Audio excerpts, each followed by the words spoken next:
All right, let's see if we can get a signal to the Bat Cave, as is tradition.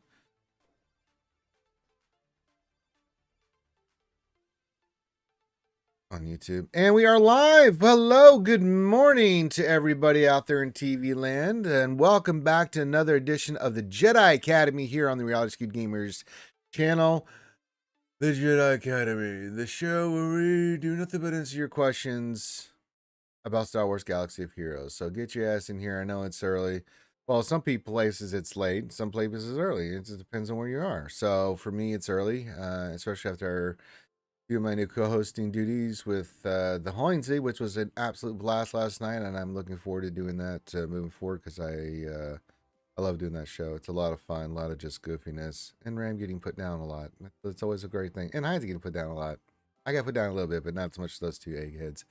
So, welcome to the show. This is a Q&A show. I'll introduce myself and the panel here in a moment. But it's a Q&A show where we do nothing but answer your questions about Star Wars Galaxy of Heroes. And the way this show works is pretty simple. If you have questions, we got the answers, the best ones we can give you. If you have a question that you want to pose to myself or anybody else on the panel, all you have to do is put your question into the chat. However, the caveat being, you got to put the word question in front of your actual question statement and or comment that you want us to answer and or react to. So if you don't do that, then I'm not going to see it. And if I don't see it, well, then that's not on me. That's on you. So make sure you get your questions in. Happy New Year to everybody.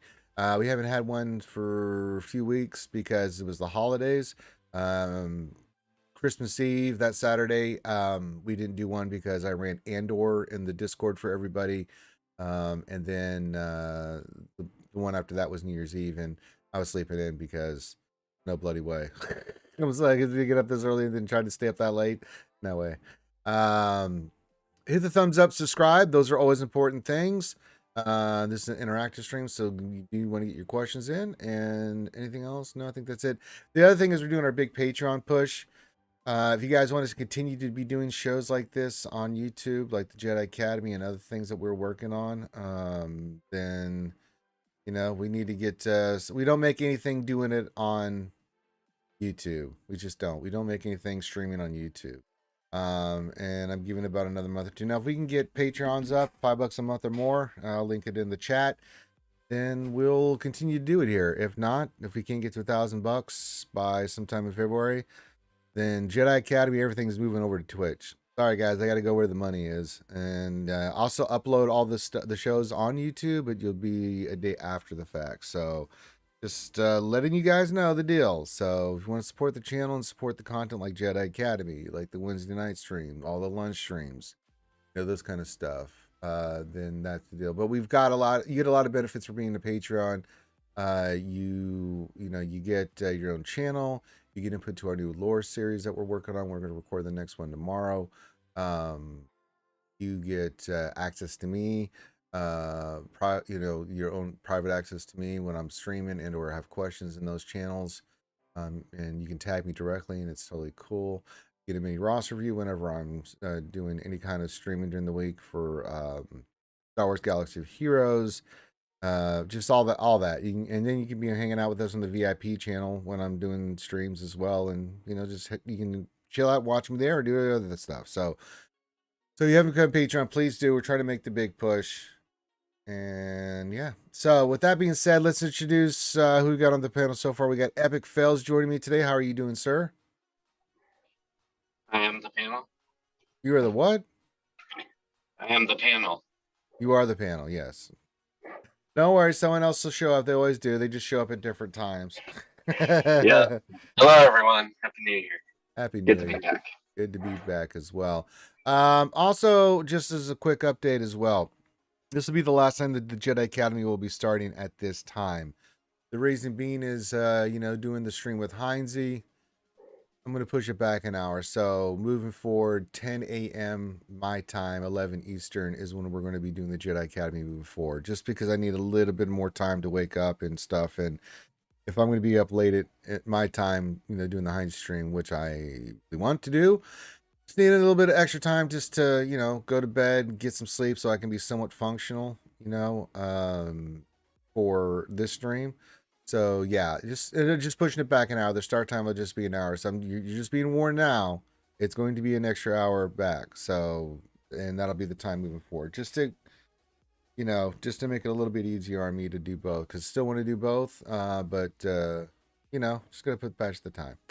So get your questions in. Good morning to everybody. James Turner says first. You are first. Huh? Well done. Done a lot of. Darstein 1972 says good morning. Make sure you give a thumbs up. Well, thank you. Appreciate that. Yeah, hit the thumbs up, folks. We really need the support. That's an easy way to support the channel is hitting the thumbs up. And if you're watching the content, hit subscribe. I mean, that's always important. And then yeah, become a Patreon. Man with the best friend in the business, Tumblo says Skull Ranger, Epic Fails, BCM, and Skewers. Yeah, BCM's not here yet, but yeah. Jason Hobby says word to the mothership. Oh Christ, here's Helenex. He says happy good Saturday morning, Ranger, Epic Fails, everybody else, and all the people who will join us here to a great happy New Year, aka 2020 Part 4. Wow, that was really coherent. It not really. No, it's meant not to be because it's Helenex, and that's what he did. So don't mind me. I'm just drinking coffee, trying to get the old juices flowing, as the kids like to say. They're epic fails. I'm on week 7, going on 2 months. So I have not been chewing tobacco. So if you see me puff passing, you know why. Other news: got half the costume for the new Beskar Mando suit. So half of it's arrived. We still have some other pieces and stuff coming in. Not to worry.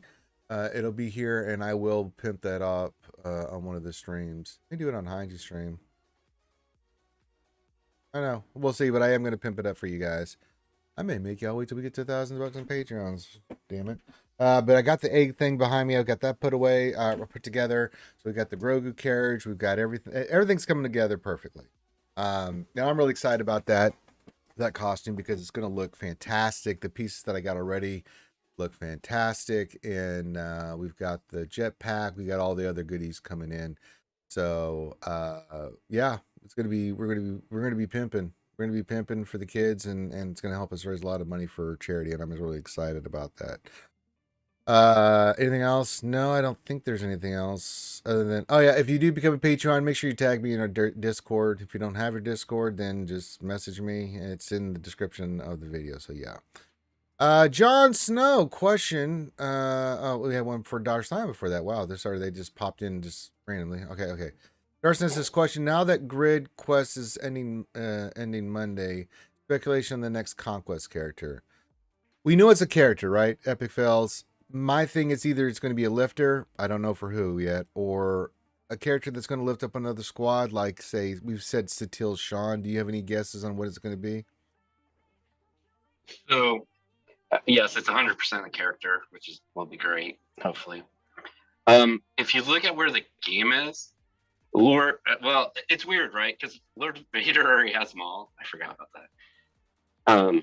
He needs the most love, but we would have to look at the GLs. I mean, we haven't had a GL lifter in a while, so that puts it at what? Well, no, we had Kylo for this last ship, so Ray just got her lifter. Oh yeah, we did. And so Swallow. It could be rando. No, you know what they're going to do? Good point. The one after will be a lifter for either Luke or Jabba or somebody. They're going to make a TW specific one for the new TW to get through a phase is what it's going to be. You mean TV? Now, who that is, I'm not sure exactly. My guess is it's going to be Dark Side. It won't be an Inquisitor, but it's going to be to lift a Dark Side to help you in that run. Yeah, we do need some help on the Dark Side TV, man. That phase 3 fights, holy shit. Dathmir?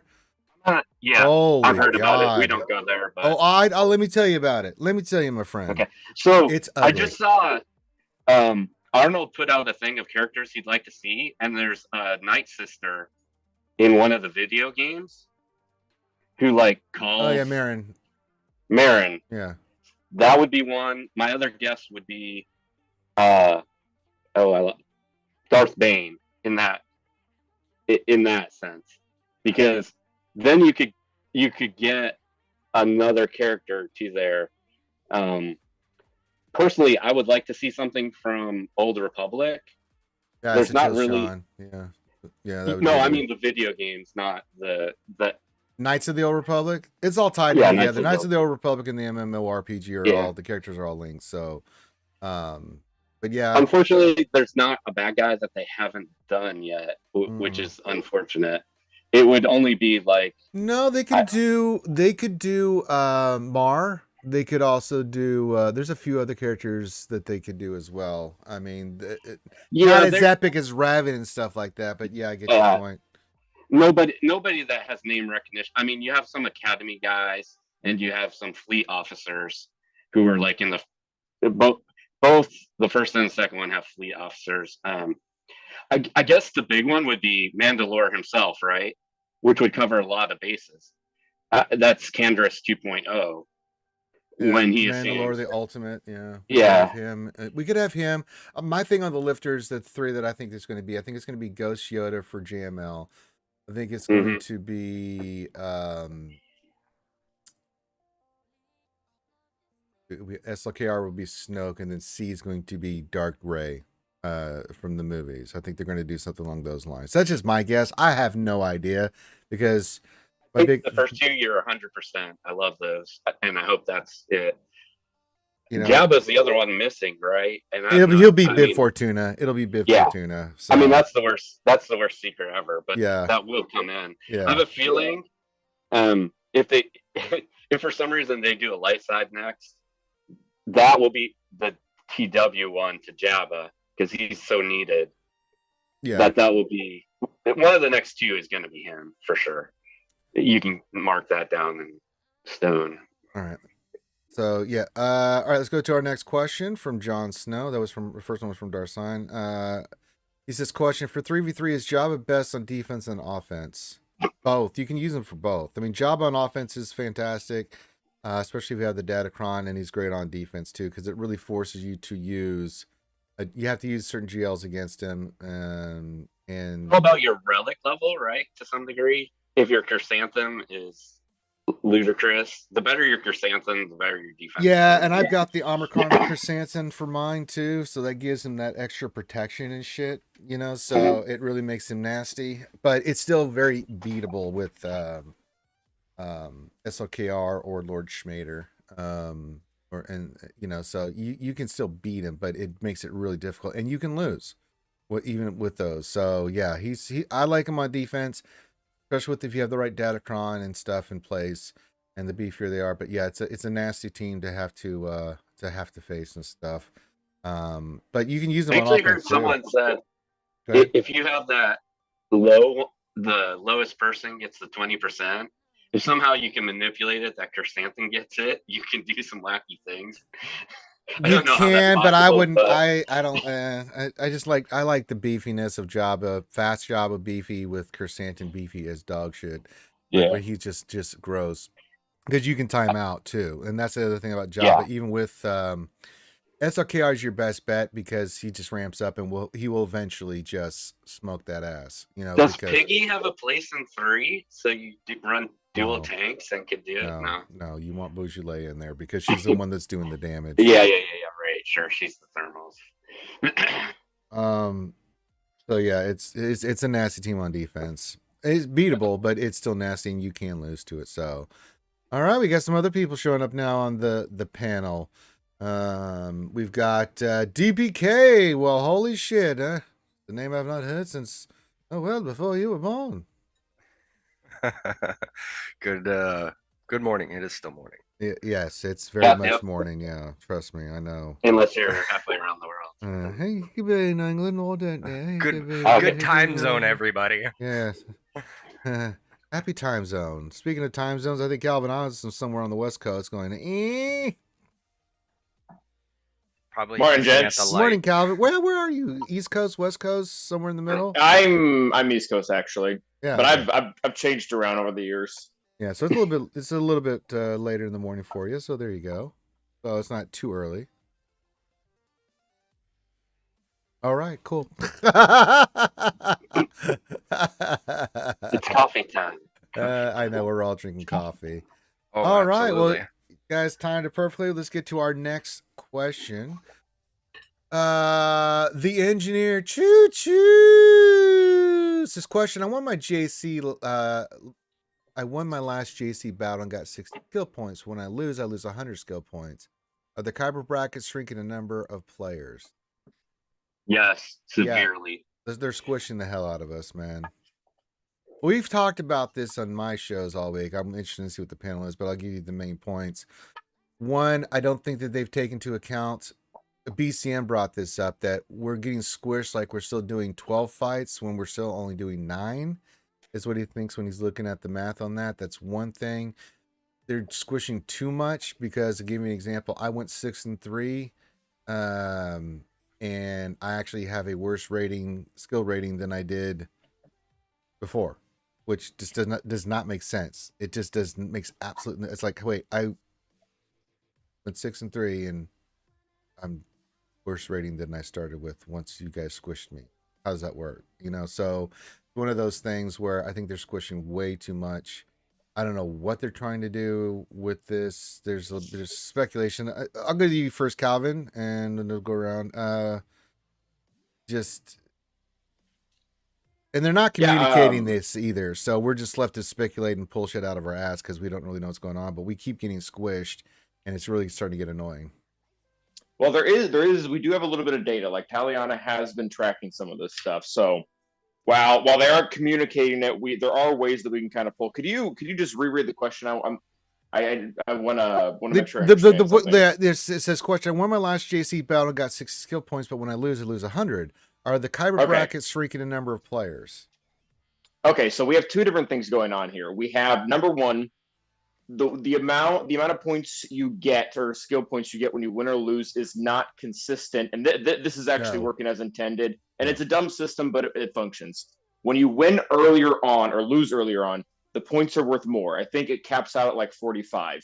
And then as you go through the week, or go through the month rather, the points go down, whether the winner lost. That's actually working as intended, and that really doesn't have anything to do with Kyber getting larger or smaller, because it's happening on a wide scale, both wins and losses.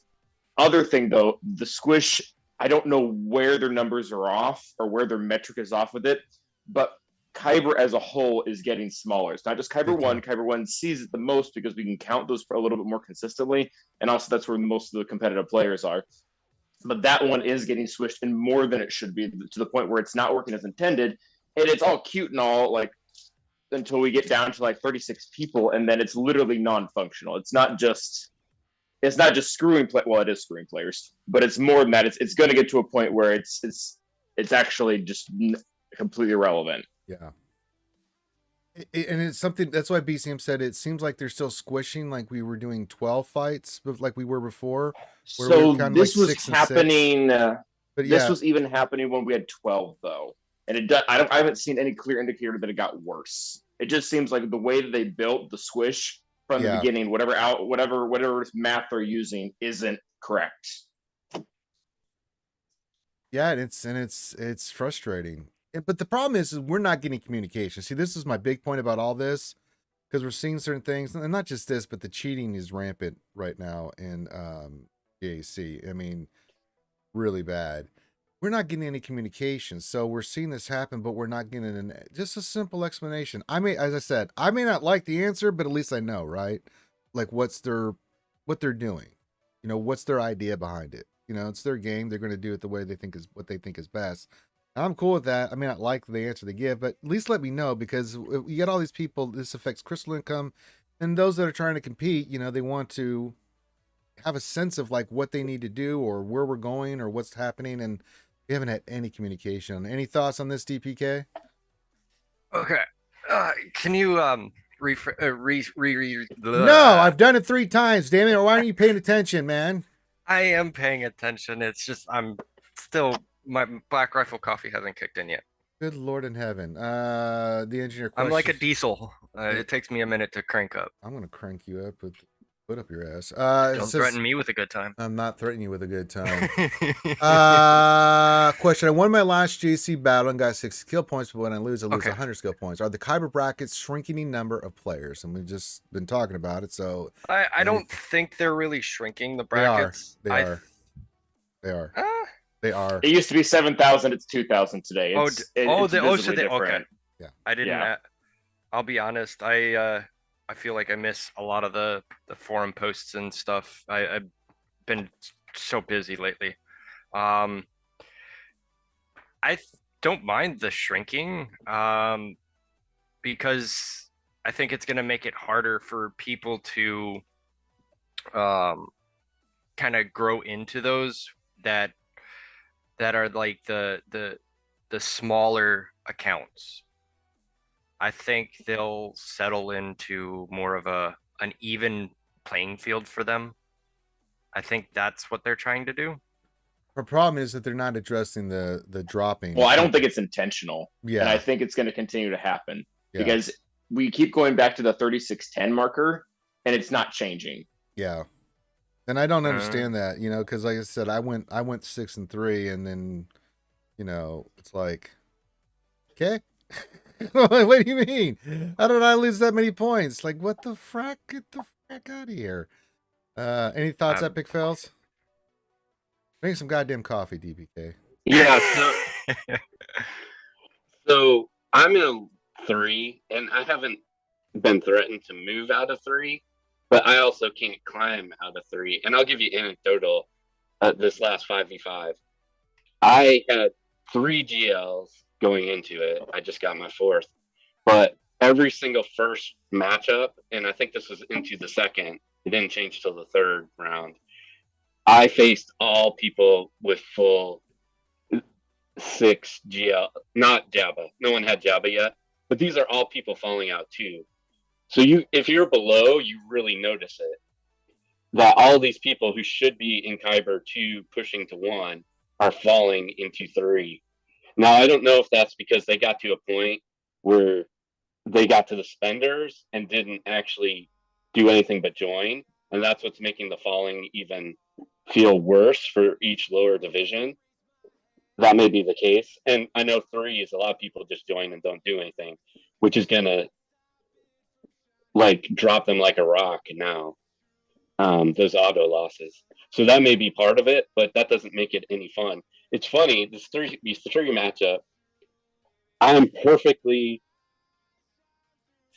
matched in this first round, which hasn't happened since this changed. We all have 4 GLs in both the first 2, and I'm going to assume it'll be 4 or 5 in whatever my last one will be. So it's weird. It's worked out now at 3, but at 5, everybody had 6.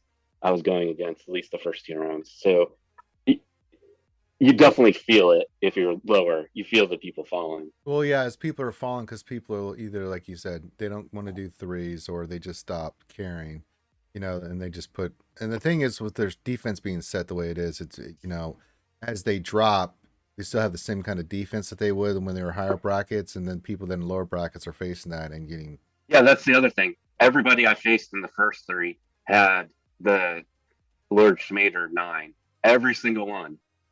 These guys should not be in 3, not at mid-level where I've fallen to.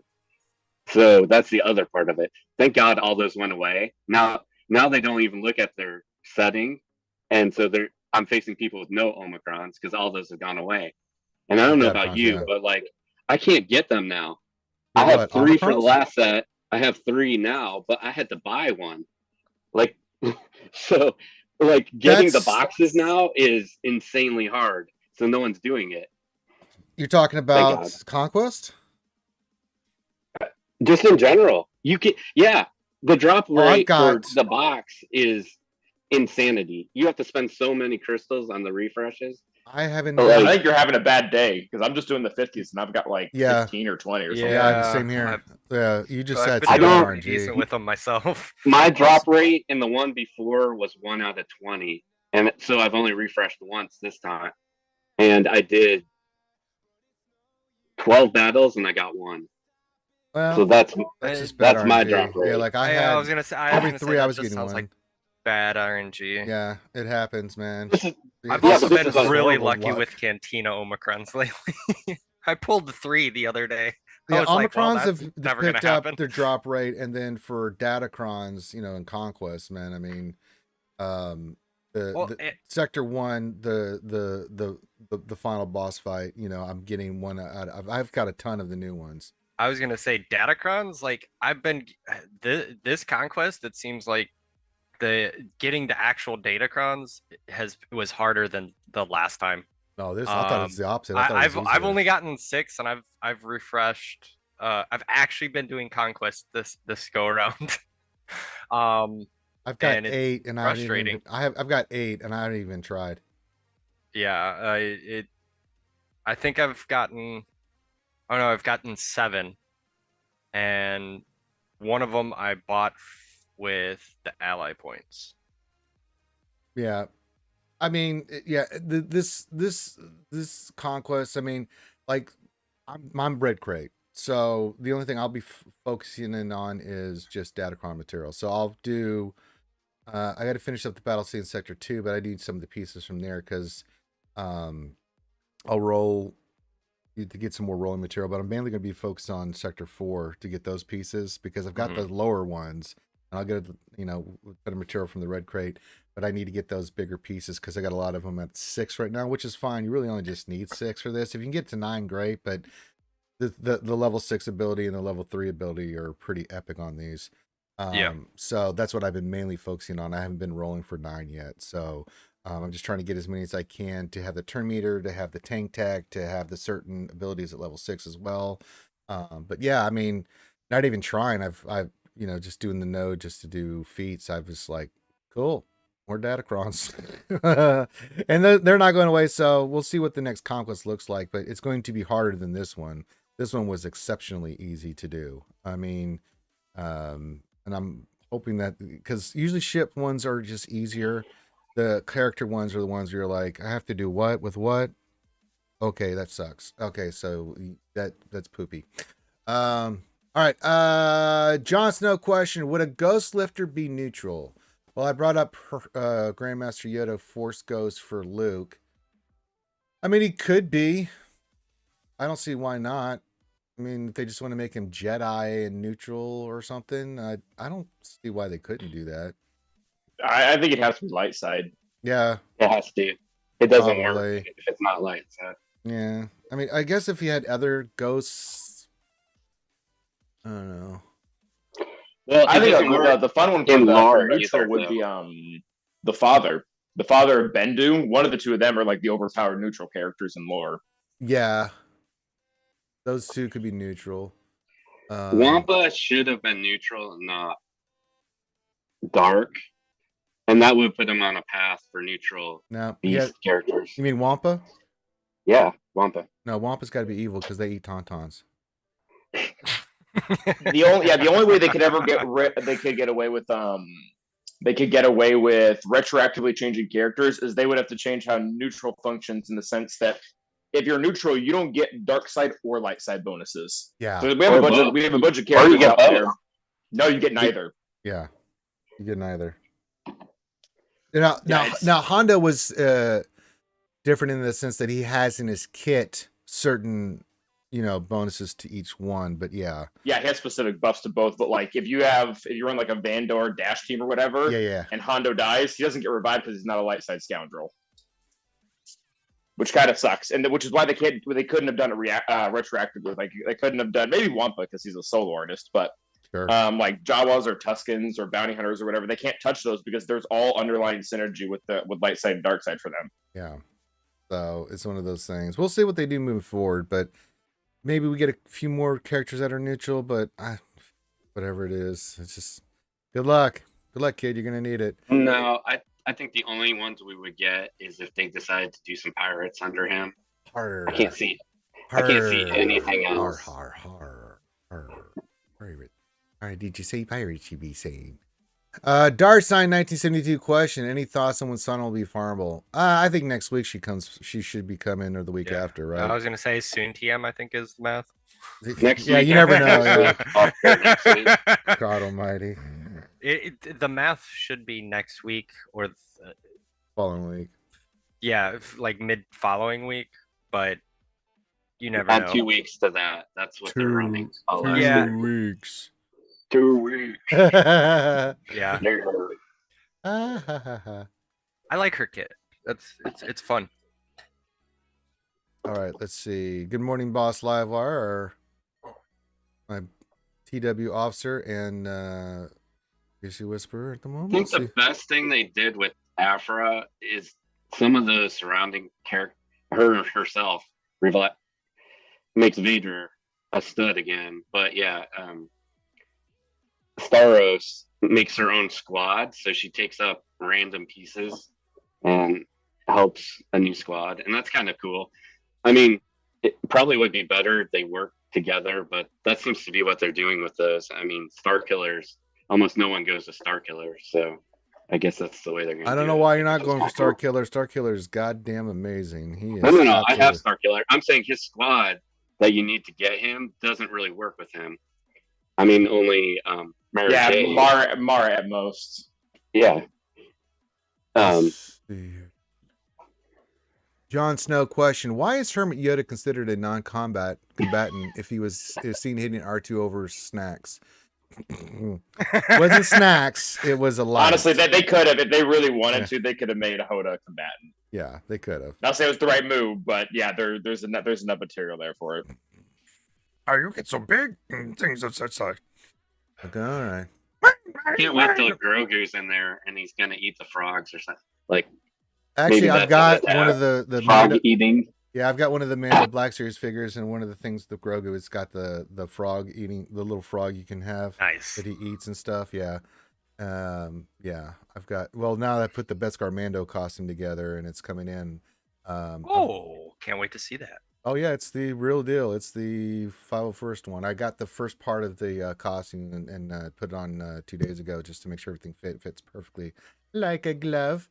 But yeah, the under stuff, you have a flight suit basically underneath, and and then you put everything on top of it. So yeah, it's layered.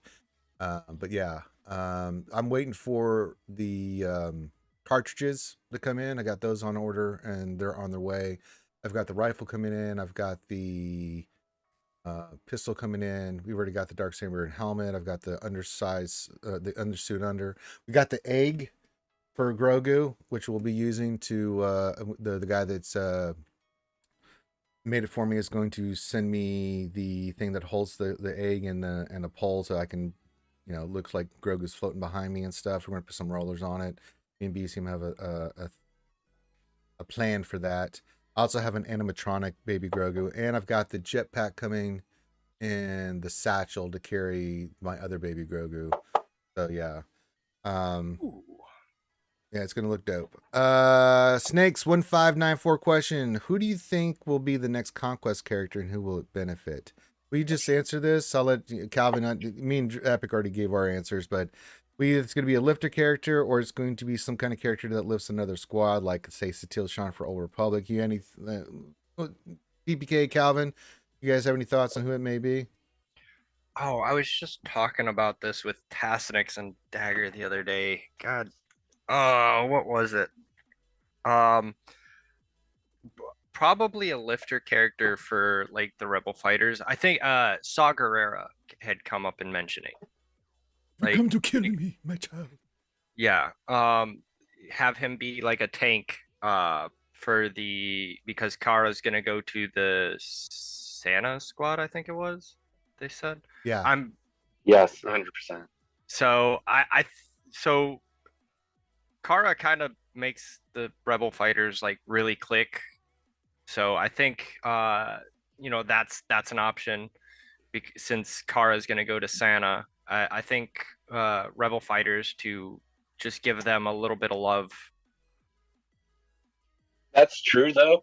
That means that Rebel fighter Leia is going to be the next GL because they won't do a lifter for a non-GL. Like the final squad can't be Mon Mothma. Well, the thing They've is, done lifter S characters for non-GLs, right? I mean, that's like the entire Star Killer requirements. Almost none of those characters went to GLs, right? Yeah, but that's not what's happened in Conquest. I mean, they could even make Saw Gerrera like a lifter character from Conquest. Yeah. Okay. Yeah. Oh yeah.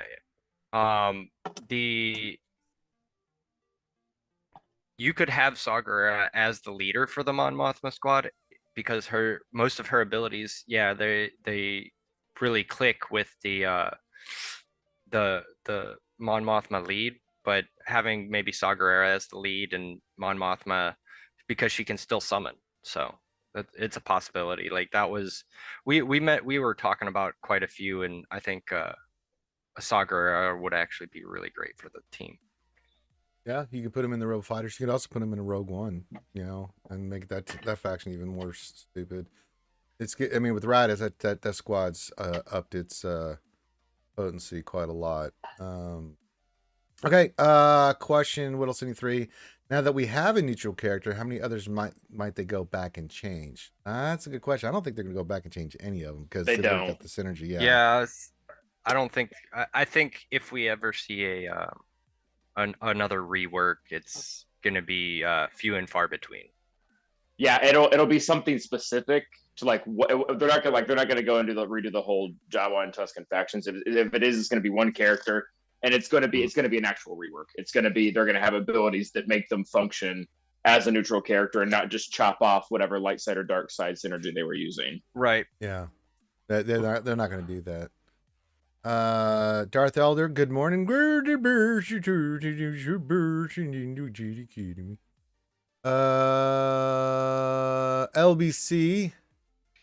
This Jedi Academy is my favorite Star Wars game. I do like that game. DPK. He has a question in the chat. He didn't want to ask it here. He just wants to put it in the chat. So what Star Wars show are you most excited for? I am doing a review, and we'll be reviewing shows from Star Wars Move Forward with Kashmir. Andor was unbelievably good. 10 out of 10. I've started doing Bad Batch. Bad Batch so far is meh. I honestly didn't even know that Bad Batch came out with Season a new 2's season. out. Yeah, the first. Yeah, my oldest. It came has up to me and was potential, like, but let's watch Bad Batch. I was like, we've already seen them all. No, there's new episodes. Oh god. Yeah. The one I'm most excited for, I'm torn because Mando season 3 looks unbelievable. But what I'm reading about what they're doing for Ahsoka, oh, oh my god, God. yeah, I can't. Man. I'm so live excited. action Ghost Crew, get the fuck out of here, exactly. man. Like yes, Thrawn, please. oh my God, they're gonna answer all the stories from Rebels and stuff, and there's supposed to be flashbacks with different Ahsokas, and Hayden Christensen's coming in to play Anakin and stuff. Like what? I was like, I'll be honest. I'll be completely honest. I would before they announced exactly what the premise of Acolyte was.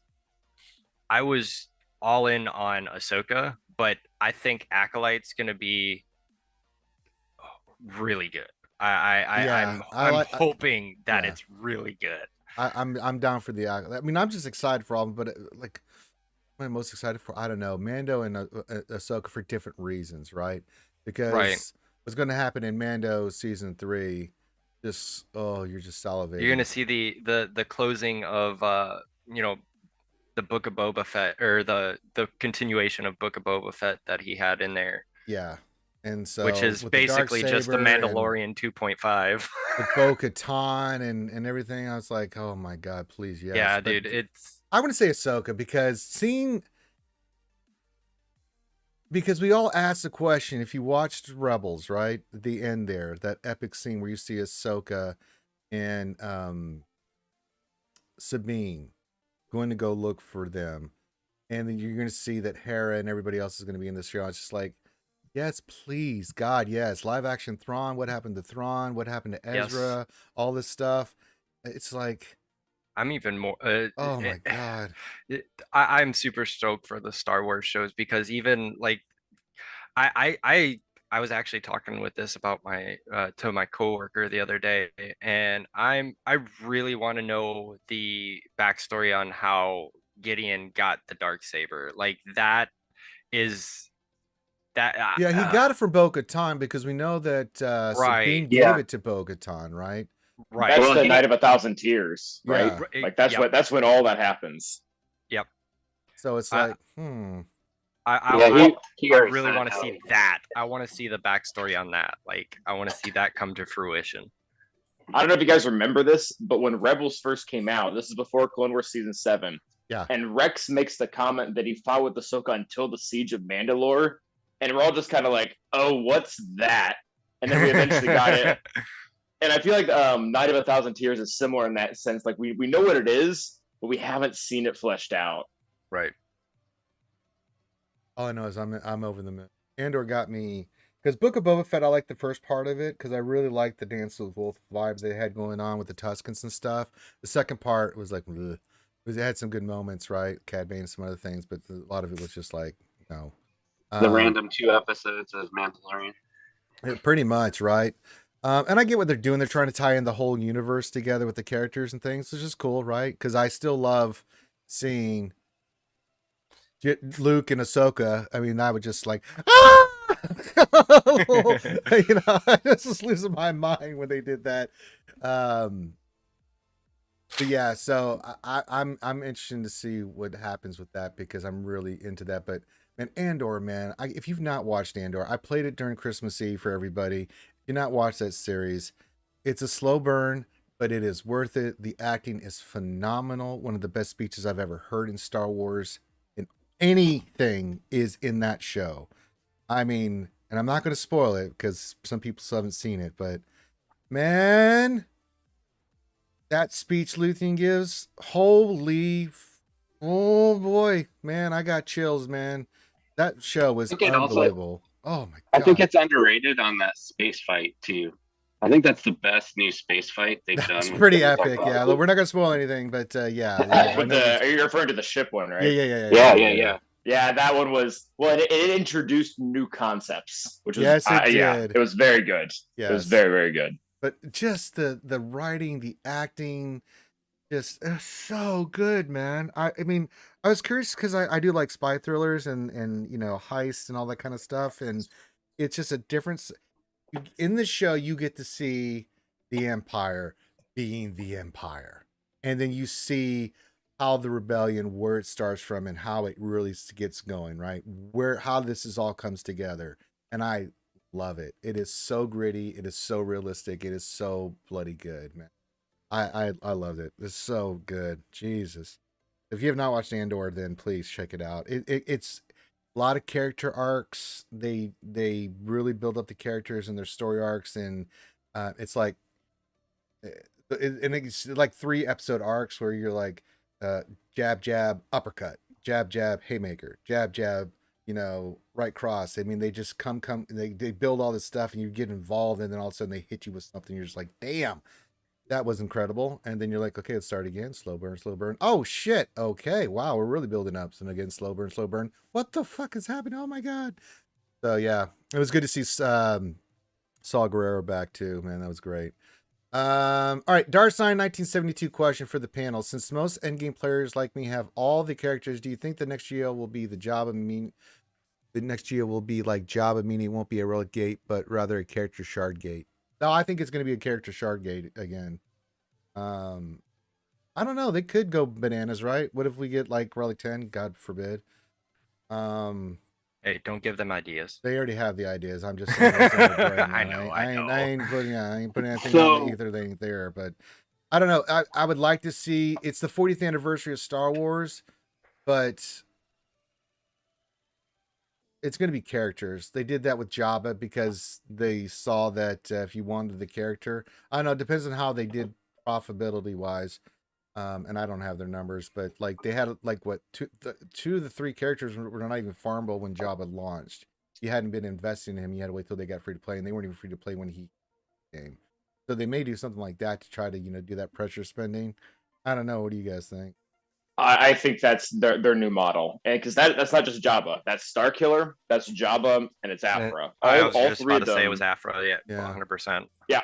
Well, and it's weird because like Starkiller did it first, and nobody talks about it. Like both Talon and Mar weren't even in shipments when he hit the game, so you had to it was either you completely wailed out or you didn't. But anyways, that's I think the structure they're going to go with, and then everything's just going to go straight to the journey guide, so they don't have to deal with the horrendous mess that was Grand Inquisitor. Yeah, Jesus. I was 2 weeks behind getting basically GI ready, and I had to wait, 5 months Yeah, and there's no incentive for you to spend in those 5 months. Like it's exactly. Like it's not a good system, not for them or not for us or for them. Oh, absolutely, and that's what killed me. Like, there was so much time I had taken them. The only two that I took up were, well, I guess I took Ninth Sister, Second Sister, and Seventh Sister to Relic 7, but I took them all up to Relic 7 by the time the event came around, which that event was frustrating. But yeah, so I think that their new system moving forward it isn't stupid high relic levels. We'll see some every now and then, like Jabba still had an R8 on there. Mhm. But I think it's going to be making sure that the characters are 100% pay to play, or the requirements are pay to play when the actual character launches, because they still make money off of that. And like Jabba went over super well. Like the amount of people that like claimed like how that he was one of like the most successful GLs, even though he had that, it was like it was good PR and it was good money. Yeah, I agree. So go ahead. My feeling on that is we'll know, because Relic 8 and Relic 9 the taps will have to be turned on, and then we'll know that 10 is imminent, and they're going to have to push the requirements on the GL eventually, because with the new TW, what's the point? There's no pressure to go to 9 except to get to the end of it, but no one really needs to get to the end of it. You have to only get to the sister node right now. So at some point, they're going to have to move the relics to be available. And at that point, they're going to do both. They'll release the GL without a character even available. And the requirements are going to be minimum 7, 8, 9. They'll continue to slowly scale, yeah, we'll see it. I bet she's going to be like Relic 5 requirements are higher, whoever it is. Well, because that's what Lord Vader was, and then they took a step back. It was weird. Yeah, with Jabba, because it would have been gradual. Yeah, you can't get 8 and 9. That's the problem. They have not gone back and fixed it.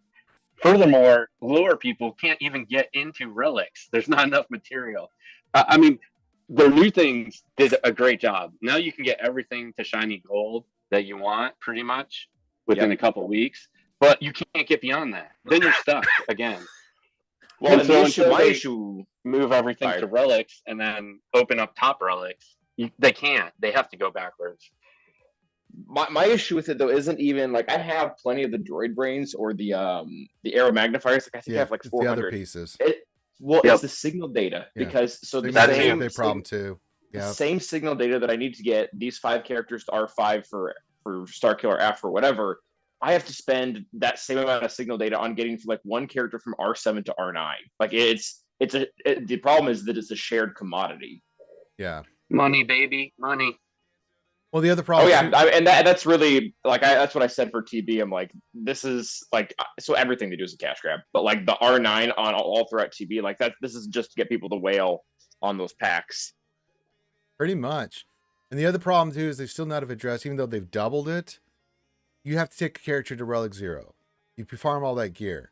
Then when you want to try to get them to the Relic 5 or higher to make them viable for these new events, you got to farm the same shit and then use it. So you have to make a decision. Do I take this character to higher relics to go do the TB, or do I get to take another character to Relic 0? And Cantina economy is a mess. I know people like characters in there, but like what they really needed to do is if they're going to do it that way for the last minute, Cantina needs to either refresh faster or go down to the 50s and not the 100. Like that would alleviate so many issues as well if they did both of those. Because, like everybody's saying, make a call. You have to make a call. Literally, it's a dead point. I mean, that's what I've been doing. Is just been doing nothing but Relic 7 and 8 for characters for this new TB. But that means I have to farm signal data, right? I do it every day with the refreshes. That means I can't farm Hondo. So I've not been able to work on Hondo because I'm trying to get these characters. Luckily, I'm going to get the characters that I need here soon done, so I can go farm Hondo because I'll have all the 7s and 8s that I need for the guild, right? But yeah, you have to make that choice, and I hate it. I hate that. You just like I love I like characters in Cantina because they're fast.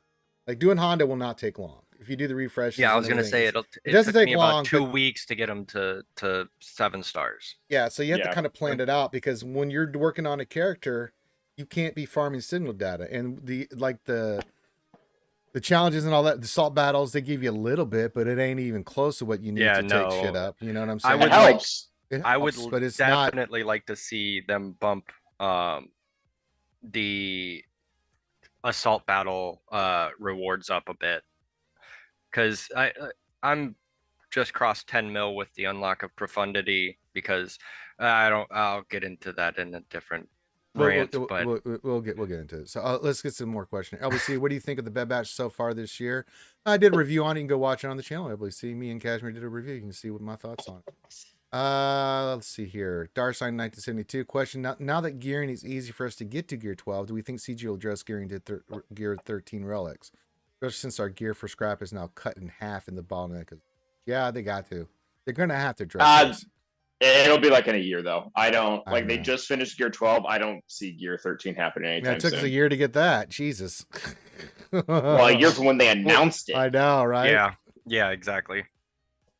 So, in a month or two, what will happen is you're going to have more available token stuff to buy it, but that's still a slow pace to get to the 50 you need on everything. But that economy is going to work eventually, because I no longer need to buy cuffs, stun guns. I mean, the only one that sucks is Carboni still, but in 2 months I've saved over 1,000. So, like, it's starting to work, but it's still going to take 2 months probably for everybody to get there.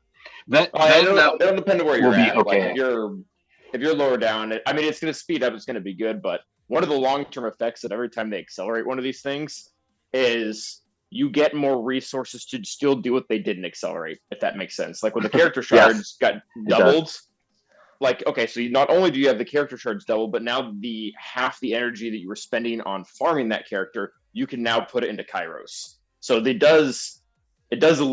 continues to alleviate for a while. Don't mind me, just looking for questions. Oh, here they are. Darth Elder question is this. I know we always talk about inevitable jumps in relic levels and mod levels. Do you ever see CG bumping us up to level 90?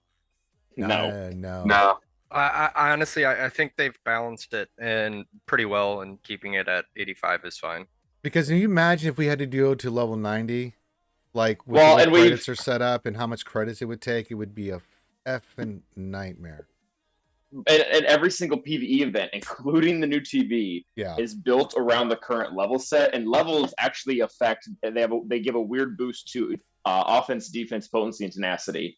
Right. And if they just randomly increase the level, then every single thing that they balance for how they want it to be is now screwed up. Yeah. I was gonna say the relic 8 and 7, 8, and 9 jumps for offense, even health protection, defense, all that stuff, that would be really stressful on the game.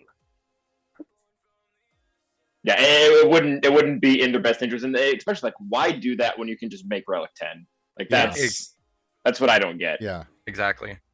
Yeah, I don't think we're going to get anytime soon. It may happen. You never know, right? There's you never possible, say, I guess. Yeah, it's possible, but I don't see it anytime in the near future, especially with the new TB being out here and where it's balanced at. Yeah, they're not going to just all of a sudden willingly go level 90.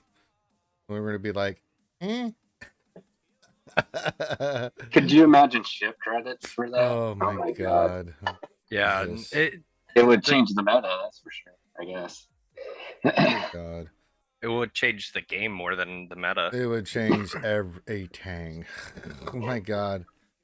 What else? 73 question. Remember when stun guns were the big crunch, and now it appears signal data is the crunch? Yeah, it is. I mean, it's a slow process because the drop rates on those are pretty dog shit too.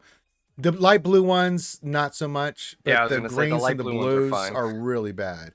And it takes me about, for a Relic 5 character, it takes me about 3 to 4 days doing the 100 refreshes to get the signal data to farm to Relic 6 and then Relic 7.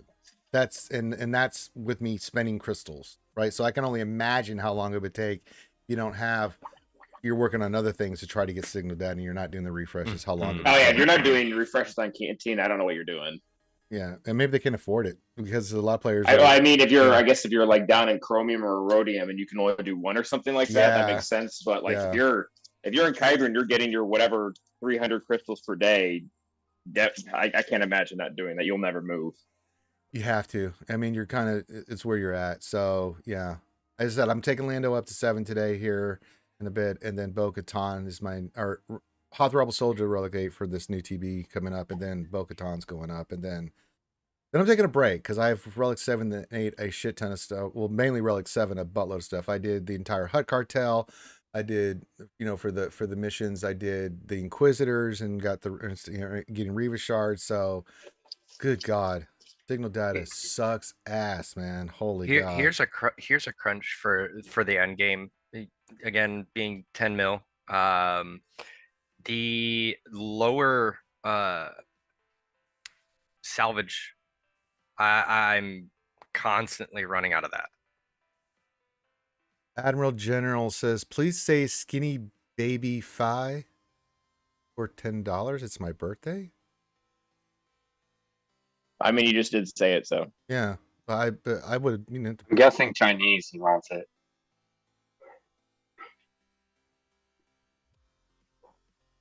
Well, I don't know how to say that in Chinese.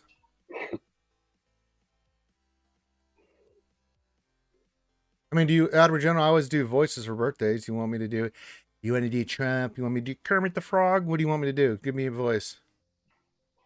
Good point, DPK. We got like 75, 85 people. Let's get some thumbs up going on here. Yeah, what's going on, folks? Hit the thumbs up. You're obviously here. You like the content stuff. Oh, in Chinese?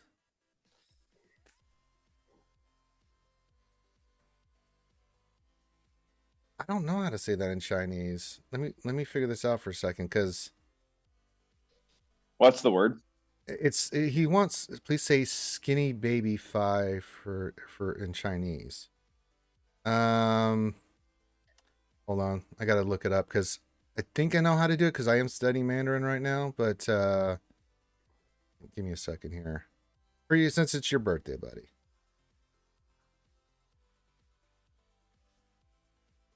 Let me look it up here real quick.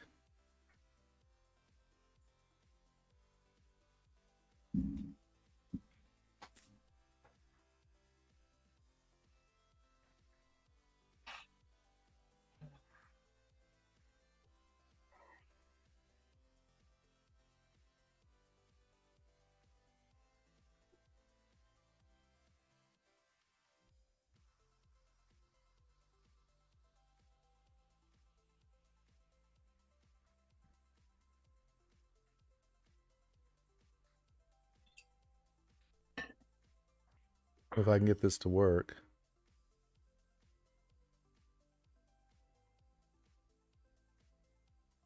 It's sure Yinger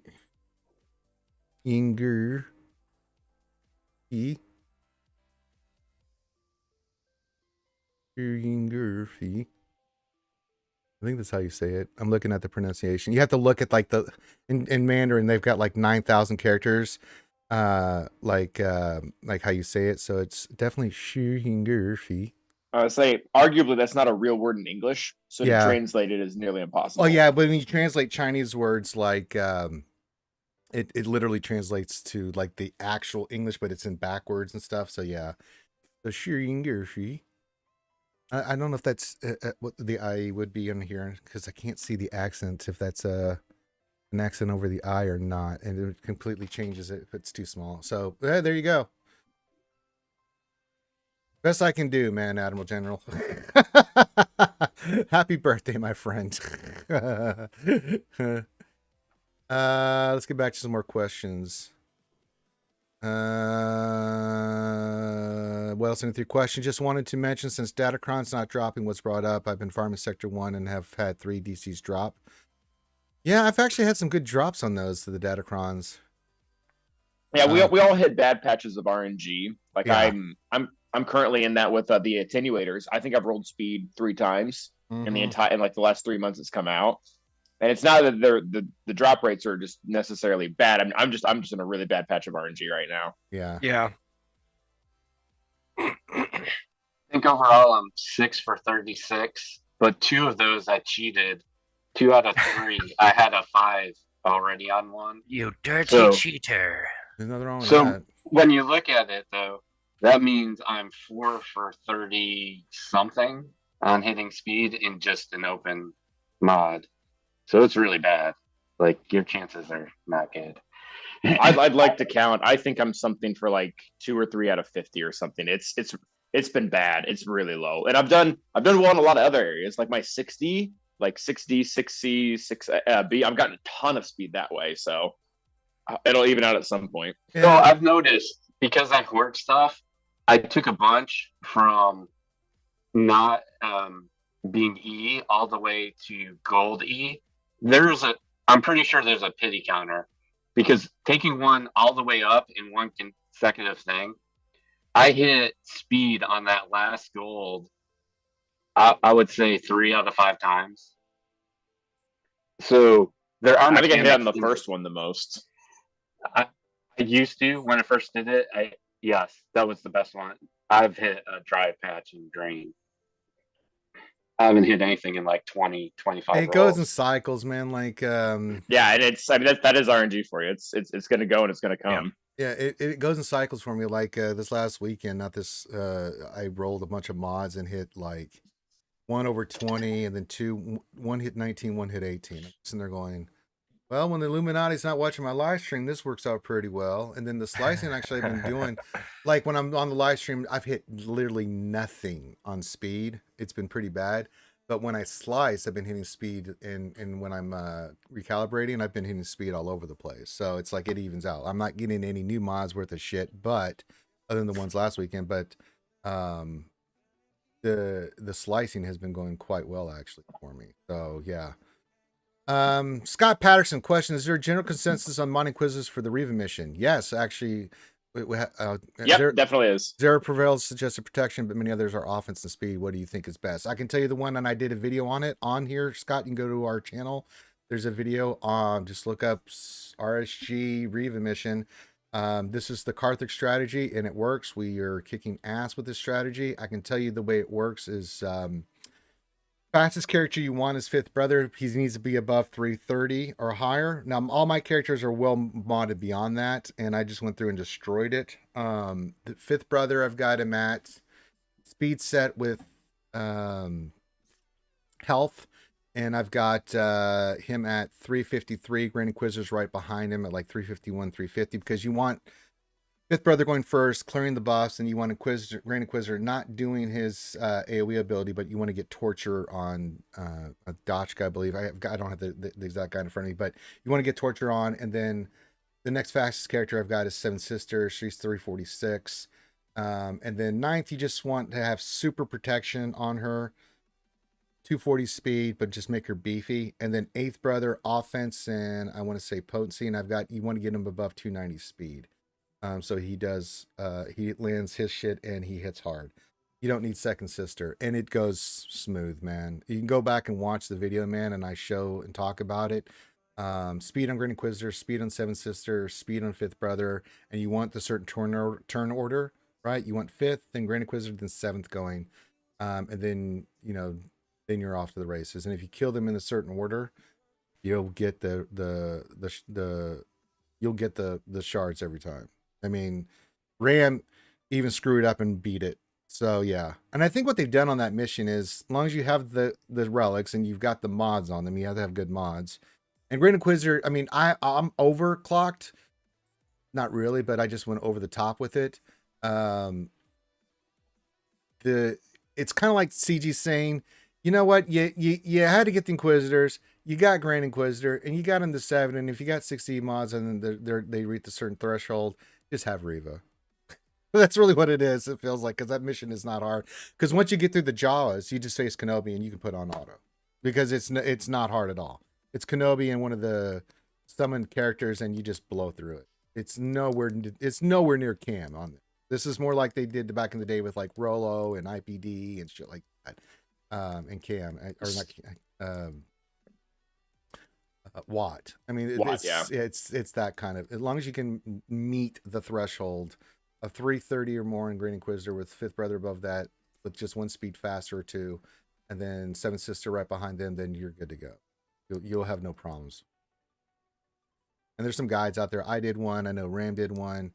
I've got one out there for Second Sister. So if you were dumb like me and didn't do Eighth Brother but did Second Sister to R7, I do have a guide out there, and it's like Ranger's saying. It's not like the cam mission. There's one puzzle, whereas the cam mission had 4. Yeah, it's all about holding the specials to a right time.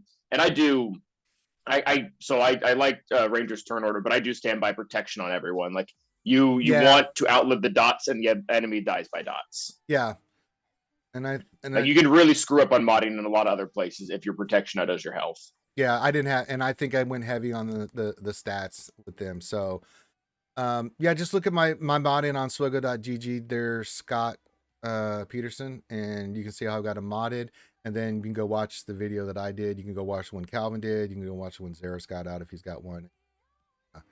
It'll give you a pretty good idea what you're going to face. It's not difficult. I really thought it was, I went crazy with the modding because I was like, I want to make sure I beat this. So I worked religiously on their mods and sliced them. And then once I had them all sliced, I looked at what the order was. But yeah, you won't have much problem. Once you get there and you get your mods in the correct order and stuff, you won't have any problem.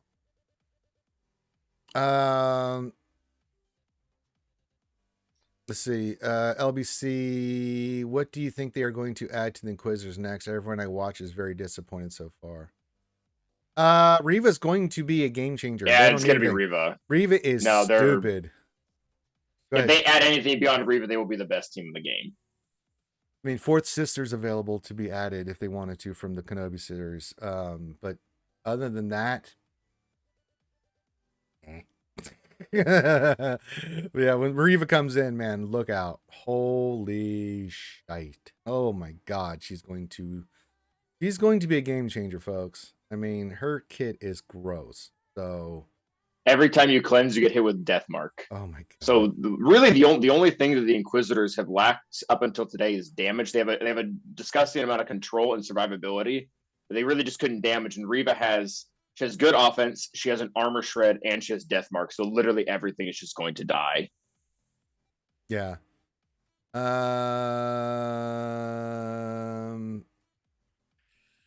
Let's see here. It's interesting about her and being in the TB because she's clearly the lifter for Grand Inquisitor. It's fine, but it's kind of a flop for what you need to get him. So I wonder if they're going to put more of those in for like legendaries who have fallen by the wayside, who haven't got something. Well, here's the thing about the Inquisitors, right?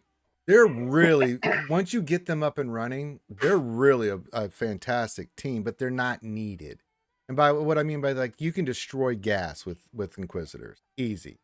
But you could already do that anyway with Rebels, right? With CLS. You know, now if you get them with the right Datacron and stuff, they can take on stuff like Jabba. You know, they were, you know, Jabba, JMK, JML. They beat a lot of stuff. They beat a lot of stuff, right? So, but you already had teams that can do that. So what you had to go through to get the Inquisitor faction and what it does, it gives you options and they make you focus on it quite a lot.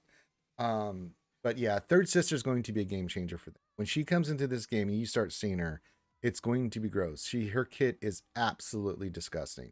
And just looking at it on paper, just like salivating, waiting to get her. So, I mean, she's incredible. She's a permanent Datacron, right? Because they don't function without a Datacron. Like they can't. That's one way to look at it. Yeah, they can't beat anything that's above gas, like their tier level, and they only do that because of their required, relic levels and all that. It's the highest of anything. So like they're a complete flop for what they were meant to be. Yeah, and if you notice, since he's been out, they've had a Datacron every single set. Like they've had a Datacron to push them up to force buying in 3 straight sets. So something is clearly wrong. Well, and I think it's awkward for us because both Inquisitors and I think Hutt Cartel are the first 2 factions to be released post Datacrons. So they're almost being brought in a different light where I think that's how CG wants things to be. Interesting. Yeah, I see what you're saying. Yeah.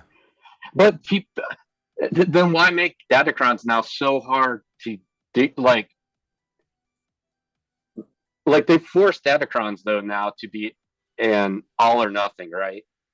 Your only two choices on them. The way it's set, the economy is set up now is forget about it or spend money or all your income, which means you can't farm, you can't do. You can do it. If you're Endgame, you can just do the 50s and you can get like a good horde. I think I've got a great level 9s horde last time. Yeah, I mean, for me in Conquest, man, I've got. You can't max out the stats. You can't get 100% dodge, but you can get a lot of the good abilities. Yeah, and that's really where the Datacron shine, especially this new set, is the abilities. That I know, but that's my point. The Endgame Ori is going to do that. There's no middle economy.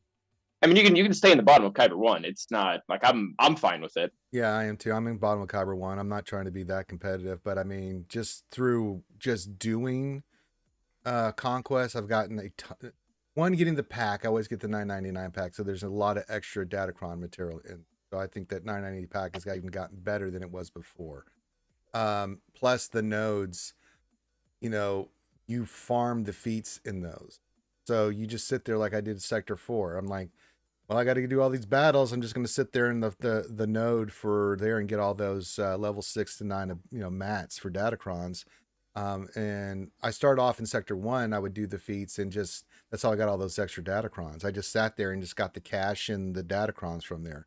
Then I did some in Sector 2. And then I've been mainly just religiously farming Sector 4 because it's like, why not? I mean, I'm Red Crate. So the only thing I got left to do is farm. So, and I'll use the 50 refreshes for that because getting that extra material in Datacrons, shit. I'd be silly not to, so once you get to that point in Conquest where you get the Red Crate, which will give you additional Datacron materials, all the crates do, but the higher the crate, the more you'll get.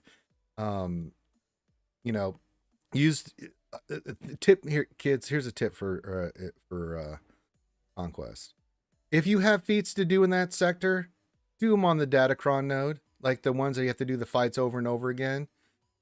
Go through and clear everything. But if you got feats left where you have to just do the same team and get kills or whatever, go to the node.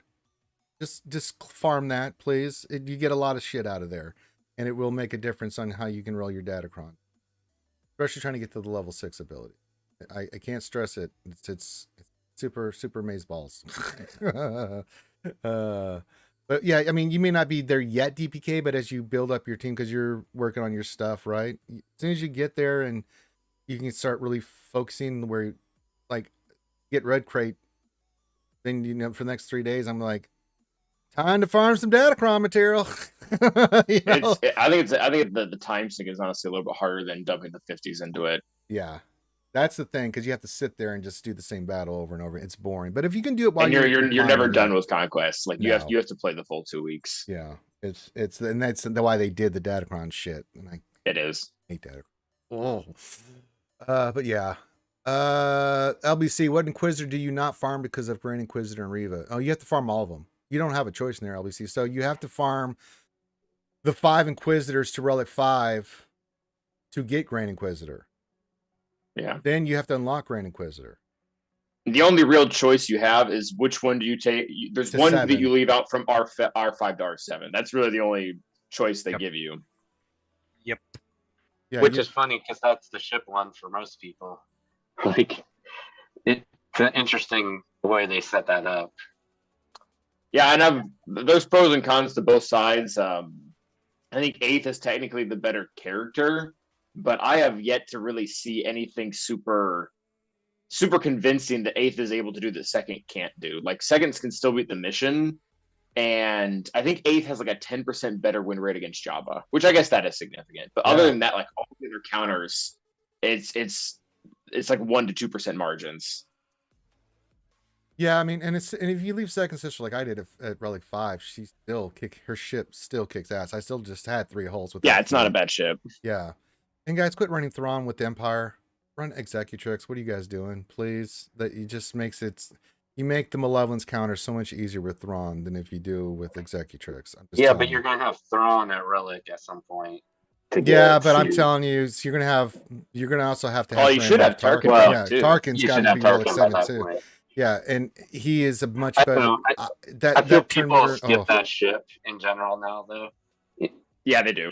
yeah. At least like Until that early point. mid game, definitely. Neo Venom question Ranger. I have one IG droid left 7 stars and like 5. I have 4 of the 5 tunes of Jedi in their name at Gear 12 and have started on the tunes with Trooper in their name.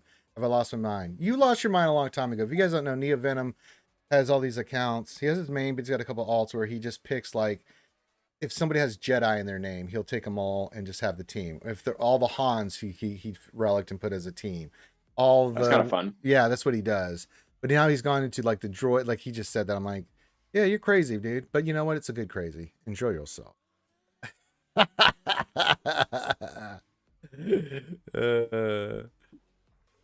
Do whatever you like. All right. Well, we're caught up on questions. So get your questions in, guys. Remember, if you have a question, make sure you put the word question in front of your actual question statement. That's how I identify questions. Sometimes I can catch them if you don't, but the way you saw Neo Venom just put his question in the chat, putting the word question identifies it as a question much easier for me to pick up on. So if you haven't done that, do that. Hit the thumbs up, subscribe if you haven't become you like the content, you want to support us doing all this stuff here. Think about coming to Patreon, $5 a month or more supports the channel. I'm just doing filler right now because we're waiting for some more questions. But yeah, you get all kinds of benefits and you support the channel and yada yada yada. Where's my $10 there, Admiral General? I said it in Chinese, son of a bitch. You don't have to give me $10. I'm just giving you a hard time. I need to get back to my manner, but I've been so busy with stuff. It's like I've barely been studying it. I lacked a little bit. I'm going to start hitting that hard again. You missed my question about the second store. Well, let me look, Darsign. Oh, there we go. Good call. Yeah, keep me honest too if I miss a question. Yeah. Darsign question: has anyone bought anything for money from the CG store they launched? I won't spend theirs. I love getting my Google Play points, so for me it's a win-win. I only get free to play pack every day. When they've had certain deals, like the crystal thing was ridiculous. I did get crystals out of there. I mean, I donated and I did get crystals from that because you got way more crystals. I've done that. Other than that, no, I haven't bought anything from the store. Not really, no. I think I bought one pack, but it was for in-game economy. That was in that store. That wasn't. So it wasn't actual money. Yeah. It was free crystals. I mean, and yeah, I usually do Google stuff. So, I mean, I'll tell you what, these new daily deals, man, depending on where you're at. We were looking at that the other day. Those 3 new packs that you get for 800, 1600, and 3200 crystals. Man, these 3200 eroding ones they've been giving me are pretty good. The one today has 30 of the, what are these? The electrum conductors. I had 20 of the impulse detectors the other day for 3200. You bet your ass I bought that. I was like, what? And I get all this other stuff? Batman? I was like, yeah, please. I'll take that. Thank you. Thanks, guys. Appreciate it. But the actual store itself, no. I mean, other than what I just mentioned, not really. I mean, I like my Google Play points too. I don't know how you guys feel about the store. I love the free energy.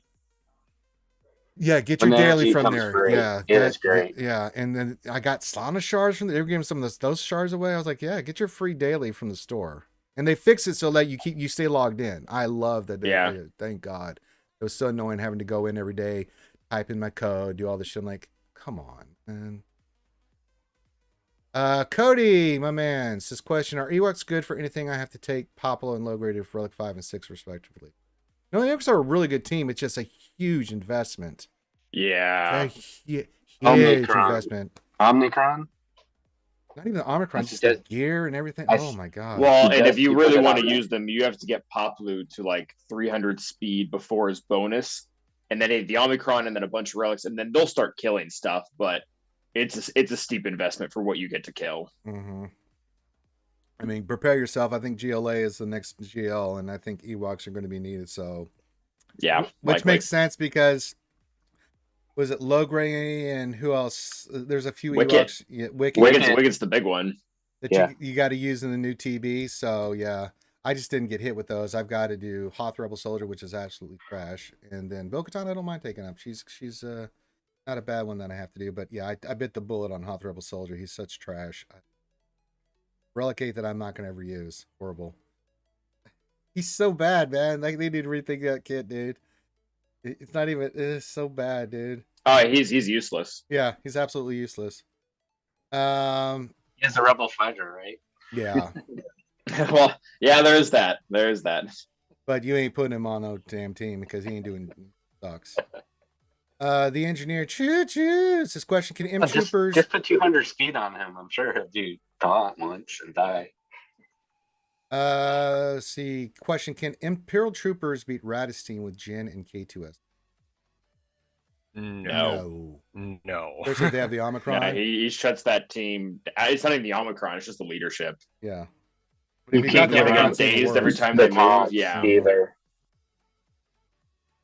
Even with the You're better off Datacron, getting even with the Jedi Datacron, Knight Revan. yeah, even or with the something. Datacron, yeah, the two teams that I use against Radis is Os, Grief, Mando, and just annihilate his ass. Trey can do it.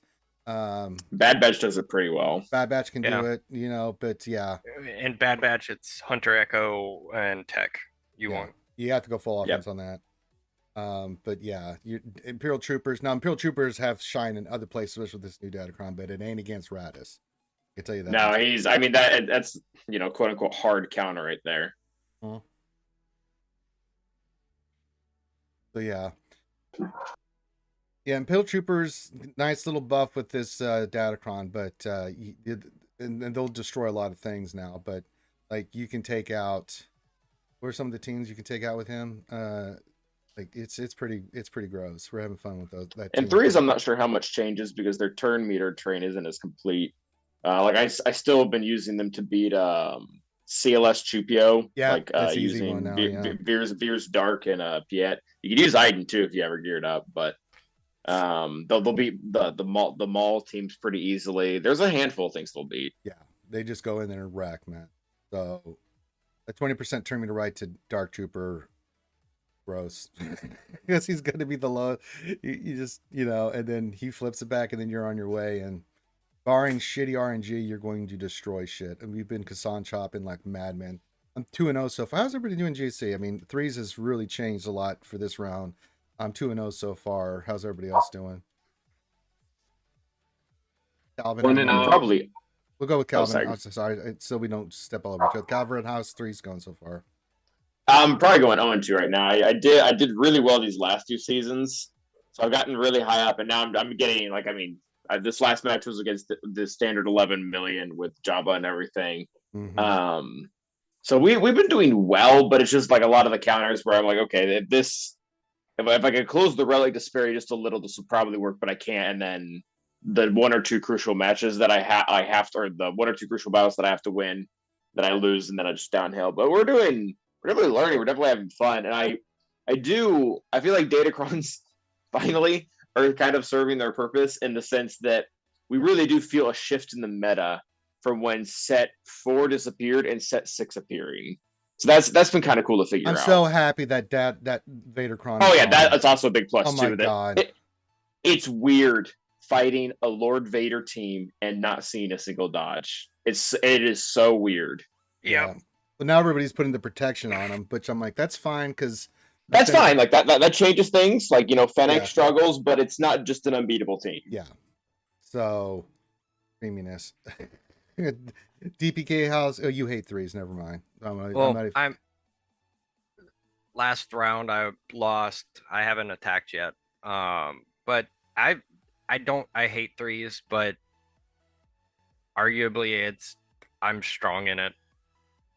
I think last 3v3 season I went 7-2. Well, there you go. I think 5v5 I went 8-1. That's pretty solid, man. And then you got squished. Yeah. To be honest, GAC has become a grind for me that sometimes I just don't have the time for. Yeah, it is definitely a grind. Epic Like fails. this, Go ahead, uh, DPK. Finish. I was gonna say like this week I've worked. Granted it was my short week, so I only worked 5 days, but I worked 76 hours. Is that all? I feel like you put a lot of effort in there. You don't need sleep; it's overrated. Yeah, exactly. But you got little ones to take care of, little rambunctious girls' ears. Yeah, and it's I'm actually I have not watched Andor. I just finished watching Kenobi probably 2 weeks ago. You'll love it, dude. I know you. I Yeah. I did watch I think the pilot episode, and I was like, oh my God, this is amazing. Yeah, it's really Kenobi was a very slow rolling show for me. Well, Kenobi had its really good moments for me. It's kind of hit and miss with me. I mean, Right. there was some really good stuff in there. The ending scene was unbelievable. Man, I loved it. But Oh there's a lot in God. there that I'm like, you could have skipped this shit, honestly. Well, and to be fair, that was kind of the same in the Book of Boba Yeah, Fett same thing. Those two too. series were hit and miss for me. I mean, there was some really It- good stuff in there, and there was stuff like, Absolutely, yeah. no. Kenobi resembled so much the prequel trilogy. Like really good fight scene, check. Bad Yes. dialogue, check. Yeah, exactly. Well, A there's little some bit of a weird story but choices, check.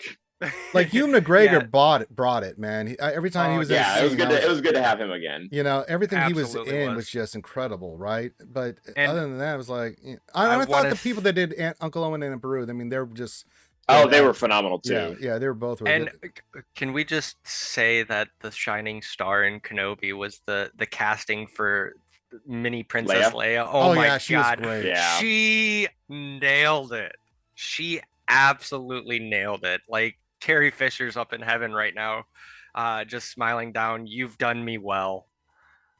Yeah, she looked exactly like Carrie Fisher did. Oh She my was God, she did. scary, It dude. I had when she first got introduced, I think it was in the second episode. No, it was the first episode. first one. The end of the first one. I had to pause and I was just like, collect yourself, breathe. Yeah, the Okay. Inquisitor stuff was what really was the disappointment. I think they could have done more with Riva. Yeah. I like her Well, character, but they just I think they missed with They her. tried to tell two stories at the same time, and it Yes. did not work. It didn't work at all, right? It should just There might have been a way to make it work, but whatever it is, they didn't Yeah. do it. Yeah, I don't think. Yep.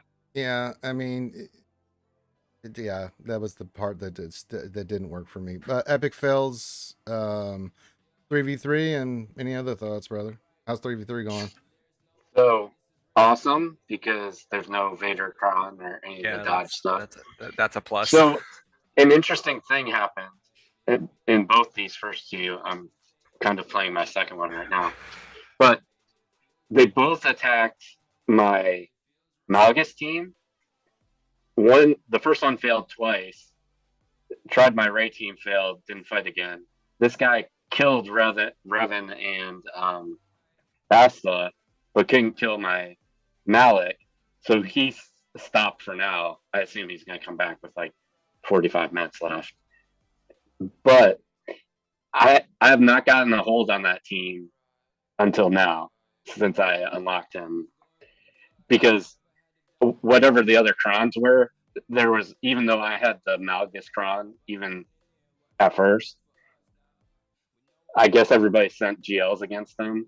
But now people are trying to do something else, or they're failing with their GLs, which is interesting. So I'm going to do better because no one seems to be able to figure him out right now. Malgus, And- yeah, you have to go certain teams on him, or And I have Swallow with his two Omnis on there to help my Ray, GL Ray on defense, even though she doesn't have her what do you call it, ability? Ult. I haven't unlocked that yet. The ultimate. So we'll see. It's going good so far. Like Loki, non-alt Ray is still a monster to deal with because she just whirlwinds everybody to death. Yeah. She'll whirlwind more, which is kind of funny. Exactly. Loki, if you need to hold off on the ult, it's okay to hold off on Ray. Yeah, I mean, Yeah, we I'm not sure how relevant of a counter it is now, but that actually makes the gas counter harder yeah. because you take away one of the turns where he can just kind of sit pretty when she's charging for ultimate. But yeah, if you get whirlwinds back to back, one makes gas sit, one kills 5, you're done. Yeah. Yep. Yeah. Yeah, Trey Omni does destroy that. I use C because I like to use Trey on some of the other stuff because it's such a good. I mean, you use Trey versus Lord Schmader, man. It's unbelievable. Her Omni, man, unbelievable, man. And the two Omnis that they did recently with Savage and her are just Yeah, both mwah. of them are very good. They're Hers so is good. arguably too good, but I'll take it, I guess. I ain't bitching. I'll take it, man. It's like, hey, I'll take that, man. So it's interesting. I feel like those last two they tuned to go against the first sets of Datacrons, but those first sets are gone now, and we have two weaker sets with also have no light side synergy, right? So not only do we have weaker Datacrons than we ever have, but we have none that work with light side either. That's So the thing that's throwing me off. Like, what's up with the light side being left out on these? You know, I mean, I think it's kind of funny. It's like, what? I think that was a Christmas error. Christmas I ad? just remember everyone saying like set 6 is going to be all light side because they've done like so heavy dark side the last two, and he just like no. It's dark side. I mean, not that they Someone really. looked at a spreadsheet wrong because they were drinking too much eggnog. I believe that's the actual answer, because there's no way it should have been. They moved a set for some reason. I'll tell you why. The last three have been all dark, right? Mm-hmm. I think they have to keep it the dark. third one because, ago had light. It had dash. Yeah. And, okay, so that was the last stuff. mix one, and then two straight dark. They can't go full light because it will drop Inquisitor stuff. So they have to keep on making dark in every single one to keep Inquisitors in there. They could have mixed it though, because like Inquisitors were in the first one, they were mixed. It is strange that they've done two straight dark. Yeah. Well, they're trying to get smugglers in there too for part of Jabba, and I guess now Afra for some reason. Like yeah, they did some squads. They did something weird though, because this set is technically dark side, but it has droid and scoundrel overlap that hits a lot of mixed squads. Yeah. So you still have, you can technically put them on light side teams, and they can actually have the level 3 synergy because there's a dark side unit in there. But yeah, it's interesting. Han and Chewie work. You could put them actually with the Dark Leader now, or even you can use Nubaka and 3PO because they're droids. Yeah. Yes, you're right. Yes. That is correct. It's interesting because I'm wondering with because I still think it's GLA coming that this next set of Datacrons could be like, hey, light side, shocking. Hey, you know there's two factions, or technically three factions in this game, right? It's not just dark side. And Jedi. Oh, alignment. Yeah, alignment. There's three, but yeah, that's what I meant. But yeah, it's an interesting choice on the Datacrons. Not that I'm the biggest fan of Datacrons, but at least they're tamed a little bit. Neutral isn't going to get interesting till our Lord and Savior Neutral Revan shows up. Oh, praise his name. And praise his name. Then you can do Neutral Treya, or she's not called Treya. Treya. Neutral Treya will go under as the lifter, and then you can do some really interesting stuff with the Old Republic and put them all in the neutral. I just faced our true Lord and Savior Revan in the Old Republic. We did the Flashpoint for him. It was a lot of fun. HK-47 turned us into meat bags, and that was a lot of fun to get our ass kicked by HK-47 as he talked shit. Yeah, it was great. I had forgot about that mission, and man, it was so much fun. It's a long Flashpoint, but it is so much fun. We had a blast doing the Old Republic with the boys.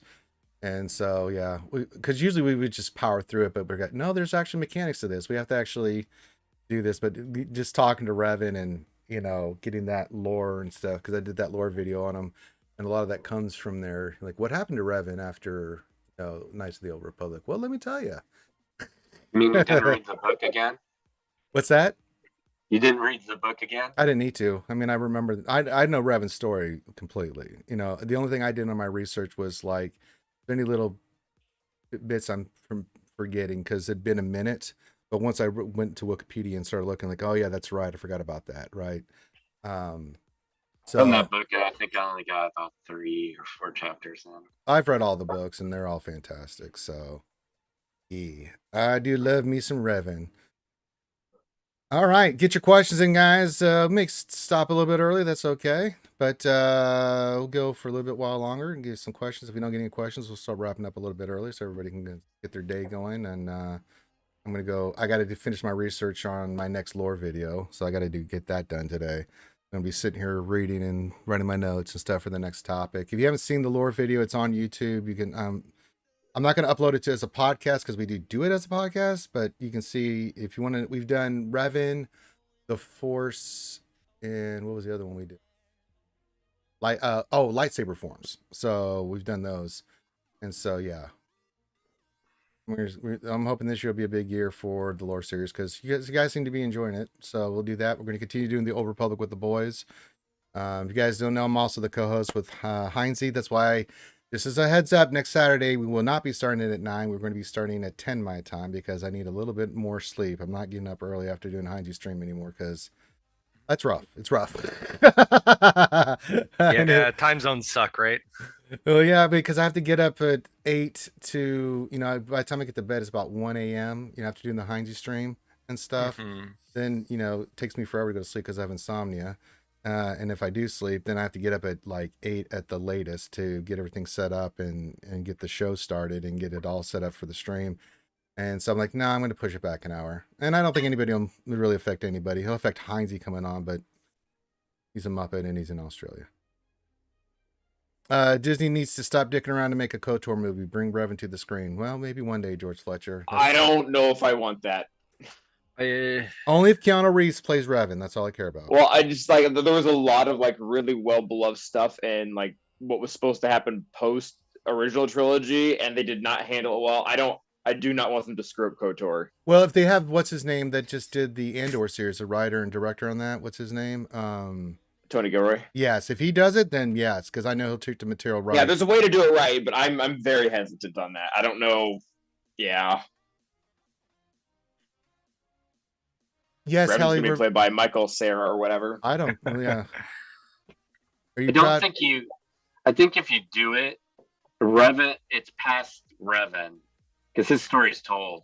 You have him not put away, but he's lost, and you make new characters because they can bump into the ones we know, but you can't base the story. No good writer or director will try to rewrite stuff that's already there.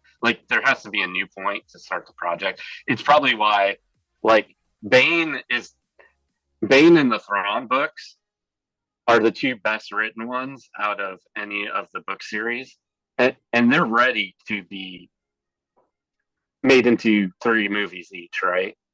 But your issue is they're so good books that it's going to be very hard for a writer combo to try to mess with that too much. You can, Peter Jackson. Until you put them in a box. You have to have the right director and writers because Peter Jackson did with the Lord of the Rings, right? Well, you get to. But that's a direct adaptation too. It's not a new story with the character. Yeah.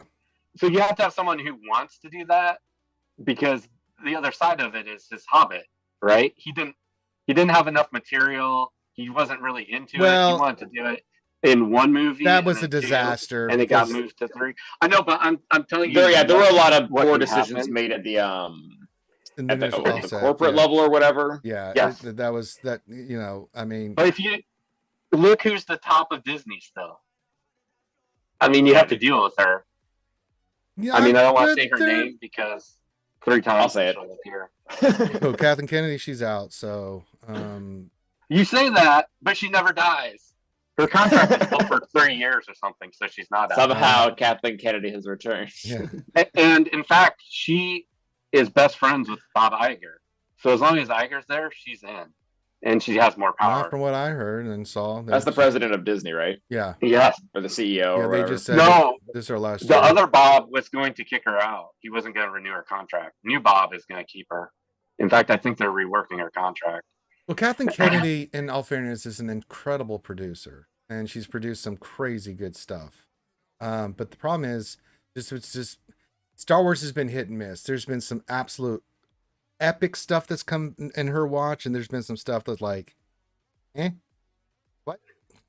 So I think we've gotten to a point though after Andor where we've had objectively more good than bad. I agree with that. Yes. Mando's a huge hit. Andor's a huge It took a while to get there. So Clone this Wars is the thing. C7. Yeah. That new she's Jedi out series with that on the covered TV Dooku. side. Oh my god, yeah. She's out on the TV side. Filoni and what's his face are running it independently. Yeah. So the thank TV God. is fine. She can only like input so much. She can't actually meddle with those two. The movie side, on the other hand, is a whole different ball game because she still has producer credit and final say as far as anything's going on the movie side. So what I think they should do for the movies is go like way in the future and do the whole Darth Crate saga, because that would introduce so many new characters and factions. That seems like what they're building up to. Like we keep getting all these new series that are introducing these characters that we can tell are going to outlast the series. Like even if this is no spoiler for season 2, but Bad Batch season 1, Omega definitely is outliving the Bad Batch. Yes. Like that's, and they've done it throughout all their other series too. Like in the Kenobi series, we saw the is it Corran Horn or whatever? There was a little Jedi guy there who was force sensitive. We saw it in what was the Mon Mothma's kid too. Like they're building up to something. Yeah. You can even move Ezra into that, I guess, if you wanted to. I cannot wait for Ahsoka pictures of this shit. God Almighty, I'm so hyped, man. Oh, so bloody good. Oh, that is a good point. You know what the time frame is perfect for. It is either a movie series or the TV is literally Jedi Academy. I just want to see because you could bring Kyle Katarn right into this through any which way you want to, and you don't even need Luke. You can have Kyle Katarn jump a little time and have him as Jedi Master, and move Grogu into this and any of the other characters you want to, and it can circle the Mandalorian for however many seasons they're going to. I mean, that's the time frame. Is the new Jedi Order being rebuilt, which may be it, may not be. I mean, he's building. It's tied into canon because when you see Luke and Ahsoka in Book of Boba Fett, right, with Mando and stuff, they're on Ossus. That's the planet that the Jedi in Legends, after they left Tython, they went to Ossus to set up the new Jedi Order after the Force War and stuff, because Tython had become unlivable because of the war. So I love those little, and that's Filoni and they're so tied into the canon, man. It's like the opening of Bad Batch. You can say what you want about that, but that was one of the best openings ever. I was blown away with how he tied everything in. I was like, get the fudge out of here. Are you kidding me, Filoni? You did it again. He's a mad lad. He really is. And he wants to bring in a lot of that legend stuff in. That's why he brought in Thrawn, and he's slowly creeping and peeping and bringing all that stuff in because he's so tied into that lore. Yeah, Filoni's great. Like, I love Filoni. And yes. I guess it's him being directly beneath Lucas for so many years and helping him, do some of the creative writing and doing his checks and whatnot with Clone Wars and Rebels when they first came out. It's just so good, man. I cannot tell you how good. I mean, Filoni is just, I love him. He's been a little okay on his directing on the live action stuff, but I mean, his storytelling and hopefully he can grow into it. Yeah, it's different doing animated than it is, and he's still growing. Right, into it. I was just about to say that. His last one he did was a lot better than his previous one, because I think he did the Ahsoka one, right? He was directing that. He did, and I love seeing Ahsoka in live action, but there's a lot of room for improvement on it, on the execution part of it. Yeah, but it's getting better. It was a much better improvement than his other episode he did in season 1. And so I think he'll run there. But as long as he's in the background as producer and writer, Shit, we're in good hands, man. And I even have you seen those panels where it's just the director sitting there and just seeing the nerd out, and then Filoni says, "Hold my beer," and he nerds out when he's talking about episode 1. yeah. Oh my I love the god! Phantom Menace. Exactly. Like he understands it. Yeah, exactly. Like he's a bigger nerd than us. And it's refreshing to see that. And it was nice to hear Bryce Dallas Howard's story, because her father's Ron Howard, and she got involved with Star Wars because he directed Andor, and she got in through that way, and now she's unbelievable too. Well, so I was gonna say she did an episode too. Yes, he did. Yep. He got director credit. She directed one episode in season 1 of Mandalorian. Same with Taika Waititi. Like he's talk about another huge Star Wars nerd that you didn't expect. Mm-hmm. That guy Taika Waititi is absolutely outstanding. Like he brought, for the Marvel universe, he brought Thor back into the limelight with Ragnarok, yeah. He's done like 10 good things, but all I have stuck in my head of him is the last Thor movie, which was really bad. Yeah, it was like, dude, what are you doing? It was just too over the top jokey, which took away from. There were some really good, impactful scenes in there, but they weren't as impactful. Just crapped on him, man. It was bad. Yeah, I was a little disappointed. But yeah, at large, he has done very, very good things. Yeah, and he's actually really funny. Like seeing him as Korg, and that was great.